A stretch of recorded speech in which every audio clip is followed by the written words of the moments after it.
Merry Christmas সবাইকে। আজকে হচ্ছে 25শে ডিসেম্বর, তো আজকে হচ্ছে ছাদ ঢালাই। তো আজকে ভেবেছিলাম আমরা পিকনিক করব, কিন্তু এই যে ছাদ ঢালাই হচ্ছে জন্য আর পিকনিক করা হলো না, এটাই পিকনিক মনে করি। আর এই যে সকালবেলা থেকে আমরা সবাই এই বাড়িতে আছি, কাজকর্ম করছি।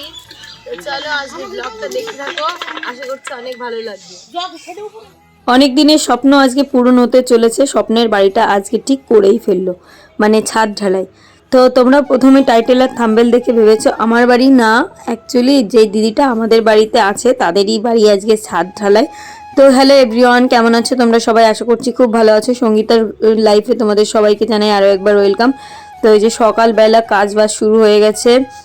তো এদিকে আমরাও কাজকর্ম করছি। দেখো স্নিগ্ধ, আমি মানে মটরশুঁটি ছাড়াচ্ছি, মানে কড়াইশুঁটি, আর আমার মেয়েও হেল্প করছে।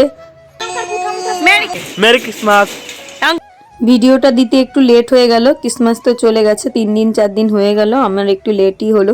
আর এখানে দেখো বড় ছেলেটা আমার পুচকে মেয়েটার সঙ্গে এই ফাজলামি করতে গিয়ে মুখে ব্যথা দিয়ে দিয়েছে। ও তো বুঝতে পারেনি, এখন ওকে কোলে নিচ্ছে। তো সকাল সকাল রান্নাবান্না হবে, প্রায় 130-40 জনের মতো রান্না। তো বাড়ির যারা দিদিরা আছে তারাই করবে, আর আমার বাড়িতেই সব কিছু হবে। সকালবেলা আমি স্নিগ্ধ বসে বসে মটরশুঁটি ছুলছি। তো আরে চুলছে, ওই ছুলছি ছাড়াচ্ছি, একই ব্যাপার। ছাড়াচ্ছি, আমার দিদি ভাই একটা মানে বলছে যে আমি ভুলভাল বলছি। ও হতেই পারে, তাই না, গ্রামে সব বাসা চলে। তো আর চলো চলো সারাদিন দেখতে থাকো, দারুণ মজা হতে চলেছে। আর এই যে স্নিগ্ধ যার জন্য ব্যস্ত। প্রতিটা মানুষের প্রথম স্বপ্ন থাকে একটা সুন্দর বাড়ি করা, আর এই বাড়িটা যখন করে ফেলা হয়, মানে মাথার উপর শক্ত ছাদ, তখন তার আনন্দটা যে কি হয়। যাই হোক, সেটাই আমি দেখছিলাম, খুব ভালো লাগছিল। আর এই যে দেখো আমি কালকে রাত্রেবেলা পিঠে বানিয়েছিলাম, সেই পিঠেগুলো আমার মেয়েটাকে দিয়েছি বেশি করে, যাতে আমিও খেতে পারি। তো তো খাচ্ছে, এই পিঠেটা খুব ভালো খায়। তারপরে চলো ওই বাড়িতে চলো একটু কাজকর্ম করি, মানে আমার বাড়ির পরই তো সব কিছু। তো আমি কাজ না করলে কি ভালো লাগে বলো? আর সকালবেলা রান্না করব সিদ্ধ ভাত, বেশি একটা কিছু করব না, দুপুরবেলার খাওয়া দাওয়া। তো এখানে হবে ঘ্যাট, তারপরে ডাল, ভেজ ডাল, মাংস, মিষ্টি, এগুলোই থাকবে। তো প্রথমেই তোমাদের মেনুটা বলে দিলাম। আর এই যে দেখো পালং শাকগুলো কাটছি। পালং শাক এই সময় কিন্তু খেতে খুবই ভালো লাগে, আর এই ঘ্যাটে বিশেষ করে, আর এই পাঁচমিশালি সবজি দিয়ে ঘ্যাটটা সবারই খুব পছন্দের। তো আমার জানো না, অনুষ্ঠান বাড়ির জিনিসগুলোই বেশি পছন্দ হয়। নিজে রান্না করলে আমার বেশি একটা খেতে ইচ্ছা করে না। আর আমার বড় তো আর একজন, ও বেশি একটা পছন্দ করে না, ওই জন্য রান্নাবান্না সেরকম করা হয় না। তো এই যে কেটে দিচ্ছি আমি, আমার বাসন রয়েছে সেগুলো মাজা হয়নি, সকালবেলা ওই বাড়ি থেকে মানে বাসি কাজকর্ম করে এই বাড়িতে এসেছি। আর আজকে মেয়েটার প্রাইভেট নেই, মানে যে আর কি পড়ায়, ওদের বাড়িই আজকে হচ্ছে আর কি ছাদ ঢালাইটা। তো সেই জন্য ও বলছে যে কাকিমা আজকে পড়াবো না। তো ভাবলাম আজকে 25শে ডিসেম্বর, না পড়াই কোনো ব্যাপার না, বাচ্চাদেরও একটা পিকনিক টাইপের ভাবনা চিন্তা হবে। তো আজকে পিকনিক করার ইচ্ছা থাকলেও এই যে বাড়িতে যেহেতু ছাদ ঢালাই অনুষ্ঠান, সব কিছুই তো খাওয়া দাওয়া হচ্ছে, তাই জন্য আর পিকনিক করার সিদ্ধান্ত বাদ। তো এই যে দেখো যে পপিও কাজ করছে, ওই পড়ায় মেয়েটাকে আমার, তো খুব ভালো পড়ায়। আর এই যে দেখো পালং শাকটা কাটা হয়ে গেছে, বালিটা যাতে নিচে পড়ে যায় তার জন্য জল দিয়ে রেখে দেওয়া হলো।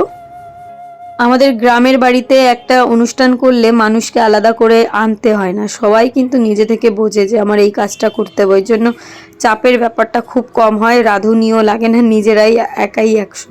তো এই যে দেখো কুমড়োগুলো কেটে দিচ্ছি। আর এইখানে মিষ্টি দিচ্ছে, মানে পুজো করেছে সকালবেলা ছাদের উপর, যেহেতু ঢালাই দেবে তখন।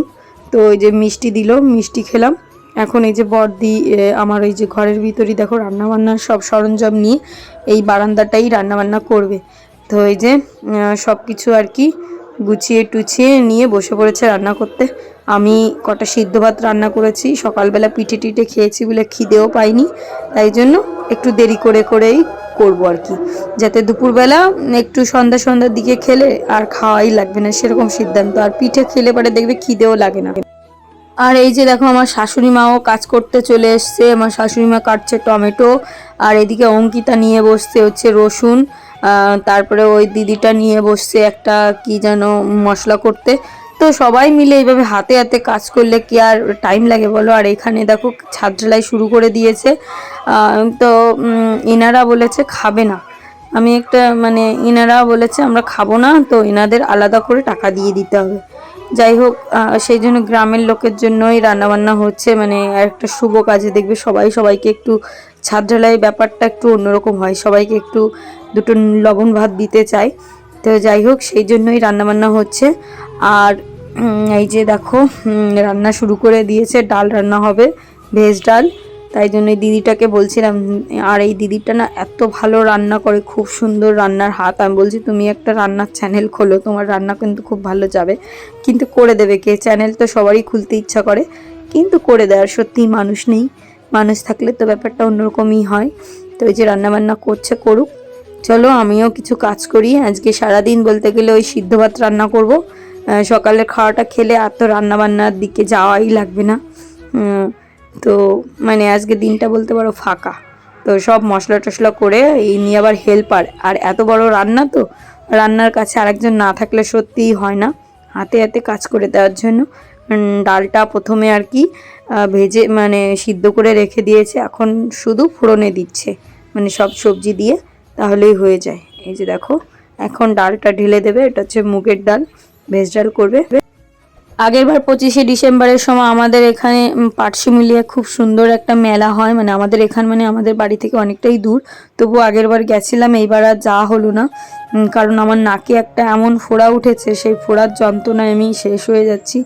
কেন জানি না, হঠাৎ করে রাত্রেবেলা উঠেছে, তাই জন্য মানে মুখটাই অবস্থাই খারাপ হয়ে গেছে। তাই জন্য তোমাদের সামনে ক্যামেরার সামনেও ঠিক করে আমি আসতে পারছি না, এতটা খারাপ লাগছে। তো কি আর করবো, মানে এতটা ব্যথাই কমছে না। ওষুধও এনেছি, ওষুধেও মনে হয় কাজ হচ্ছে না, মলমও লাগাচ্ছি, তারপরে ব্রোলিং গরম করে লাগাচ্ছি, তাতেও কোনো কাজ হচ্ছে না। এই হচ্ছে অবস্থা। তো এই যে ডালটা প্রায় হয়ে যাচ্ছে, এরপরে ঘ্যাট করবে, মাংস করবে। মনে হয় ঘ্যাটটা হয়ে গেছে, আমি যদিও ভিডিও করছি তো, আর এডিটটাও যেহেতু অনেক দিন পরে করছি একটু ভুলেই গেছি। তো এই যে দেখো এখন মটরশুঁটিগুলো দিয়ে দেবে, ডালটা হয়ে গেলে নামিয়ে দেবে। তো একটা আনন্দের জিনিস, মাথার উপর ছাদ হয়ে যাচ্ছে, সত্যি খুবই ভালো লাগে। যার বাড়ি হয় সেই একমাত্র বোঝে। তো এই ফিলটা যাদের বাড়ি নেই তারাও আর কি বোঝে, যে মাথার উপর শক্ত ছাদ হলে ঝড় বৃষ্টি এইগুলোর সময় কত খারাপ লাগা ব্যাপারটা, সেটা আর কিন্তু থাকে না। আর এই যে দেখো কিউট বেবিটা, আমি ক্যামেরা করছি দেখে ফোনটা আগে টানতে আসবে, আর এত মিষ্টিও, মানে কিন্তু একটু হাসে কম, মানে সবার কোলে যেতে চায় না, তবু বারবার আসছিল। আর এদিকে দেখো আমাদের স্নিগ্ধবাবুকে সানটা সাজানো হয়েছে, এখন 2-1 পা বাড়ায়, হাঁটা শিখে গেছে। বেবি বেবি বেবি বেবি বলো মেরি ক্রিসমাস, মেরি ক্রিসমাস। পুষ্প বলো merry Christmas, merry Christmas. Merry Christmas baby, বলো মেরি ক্রিসমাস, বলো মেরি ক্রিসমাস, মেরি ক্রিসমাস বলো বলো বলো। বলবে না। তো আমার স্নান করা হয়ে গেছে, আজকে একটা শাড়ি পরেছি, যেহেতু বাড়িতেই অনুষ্ঠান বলতে পারো। তো এই যে সবার রান্না বান্না হয়ে গেছে আর কি, সবাইকে খেতে দেওয়া হয়েছে, এরকম করে সবাই আসবে। তো বন্ধুরা আজকের ব্লগটা এই পর্যন্ত, কেমন লাগলো অবশ্যই কমেন্ট করে জানিও।